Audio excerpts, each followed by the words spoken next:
Now, the rest of the story. Little Franciscus had been fascinated by the big noise for as long as he could remember. You see, his daddy kept a considerable supply of gunpowder in the house. As manager of a large country estate, he used it often and for various purposes.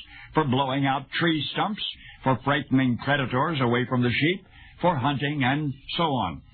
Well, anyway, the little boy loved hearing the ferocious sound that the gunpowder made. He was continually amazed that such a small amount produced such enormous results. What if, he wondered, what if the entire contents of his daddy's gunpowder pouch exploded at once? What a marvelous noise that would make. So, the curious child waited until his parents were gone from the house, and then he crept to the not-too-secret place where Dad thought he had hidden the gunpowder. The youngster brought the pouch to the kitchen, tossed it onto the lighted stove. Oh, you bet there was a tremendous blast. The stove blew to pieces. The house shook. Little Franciscus was only 7. But this is the rest of the story. Somehow Adam and Anna knew that their only child was doomed from the start. Since infancy, he had been plagued by fevers and various illnesses to which he almost succumbed more than once. In fact, when Franciscus was not quite 3, he fell so seriously ill that his parents thought he had died. His tiny body became rigid and still. His breathing appeared to have stopped. So convinced were Adam and Anna of their little boy's demise that they summoned the village carpenter in order to coffin of appropriate size.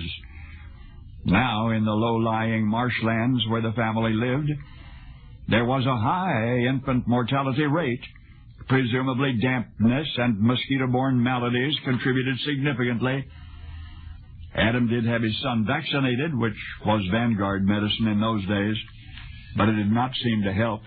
In fact, it may have hurt, for undulant body temperature and fainting spells would continue to weaken the child after that. And then one day, as you have learned, he decided to experiment with his father's gunpowder. But just as little Franciscus survived his childhood illnesses, he lived to tell of the terrible explosion that almost took his life. The shock wave that knocked him off his feet, but that in itself probably saved him from flying debris. His parents kept the mangled stove, perhaps as a reminder of their son's good fortune.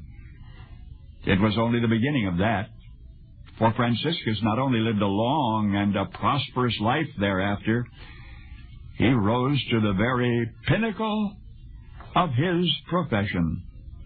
Today, history books describe his spectacular, unparalleled success as a performer a century and a half ago. Concert halls still overflow with the music he left behind. But now whenever you hear that music, I hope you'll remember a little Hungarian boy so sick that a custom-made coffin once waited for him, a child whose love of sensational sounds almost killed him, but who lived to give sound an unprecedented majesty. For lucky little Franciscus became the amazing pianist and immortal composer Franz Liszt. And now you know the rest of the story.